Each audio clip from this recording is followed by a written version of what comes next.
an onshore partner visa application that was granted for a client of ours. This application took 10 months to process with the department. So it was submitted on the 18th of March, 2022 and approved on the 15th of January, 2023. So at the time of recording this video, about a month ago, that the application was lodged back in March 2022 with a request for information received in November 2022. So application lodged March, request for information about 8 months later. Likely things like medicals or police clearances were likely requested for this case. And then once those were provided, the approval came through on the 15th of January. There's a copy of the approval, just in case you'd like to have a look. I'll zoom in. Obviously, we black out any sensitive information, but there's the approval as proof that this is what we're talking about here.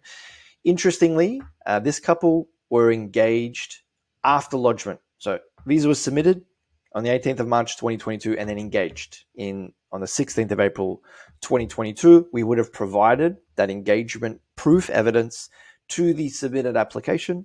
So the lesson there and the takeaway, I suppose, is that if you have a pending application or if you're looking to submit your partner visa, if you have any milestones that occur post-lodgement or any updated relationship evidence that you'd like to provide post-lodgement, you should include that in the application through your IMI portal. Make sure the government have an up-to-date view of your facts when they eventually go to assess the application.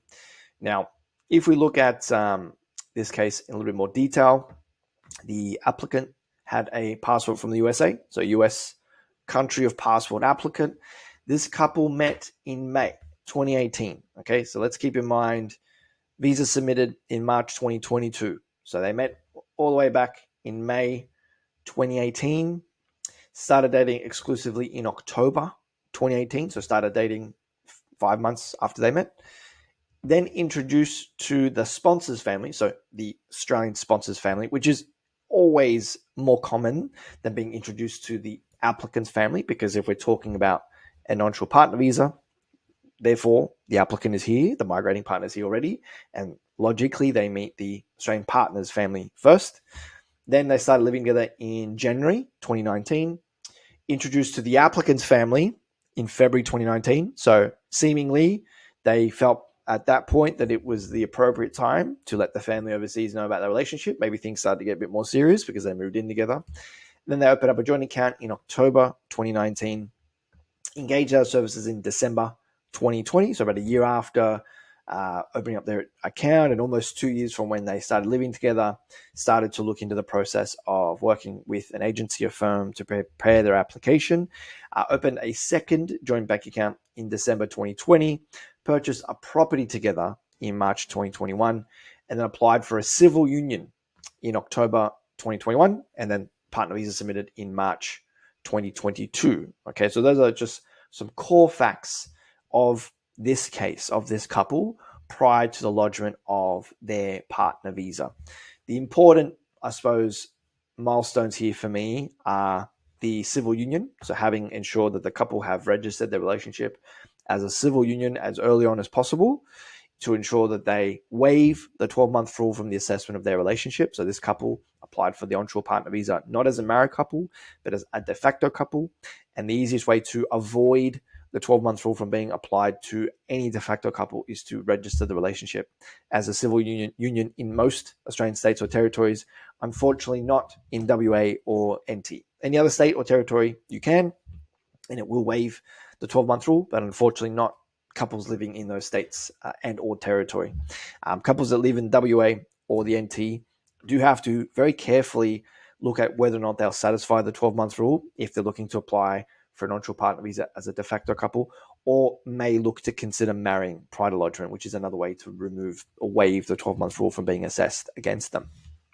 So to summarize this couple's facts, they met approximately 46 months prior to lodgement. Okay, so met, I'll just shrink my head a little bit. So met really early on, so met in the spectrum of length of relationships that we see or speak to, 46 months prior to lodgement is quite a long time comparatively to a lot of couples that we work with. So if you're watching this thinking, gee, I haven't been with my partner for 46 months, don't worry. The point of these case studies is to show you the variety, the variance in how long couples will be together for, live together for, pool finance together for prior to submitting partner visas and getting granted. And really, it's to give you, something to work towards and something to compare against. They started dating exclusively, similarly, 41 and a half months prior to lodgement. Started cohabitating, 3 years prior to lodgement. Started pooling finances approximately 30 months prior to lodgement.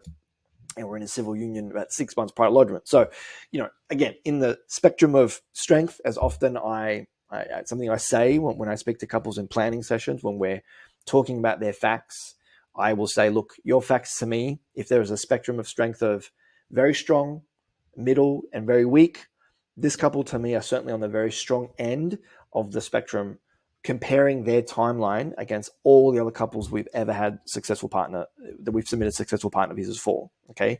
So the takeaway is that you don't need to be at the strong end necessarily. You can still get partner visas granted if you're on the weaker end. But this is an example of a couple that were together for a very long time prior to a partner visa being submitted. Okay. And that's the case study for this application. If you'd like for us to work with you and your partner, you can book an obligation-free roadmap call with our team. We'd love to work with you. We'd love to help you secure your own Australian partner visa. We have different ways we can help couples. It doesn't necessarily need to look like us managing the process for you. We can teach and coach you how to do it using our VZ software and coaching program. All the information on those two products and services are available on our website. But I hope that this video and case study has helped in some way, and I'll see you all on the next case study. Bye-bye.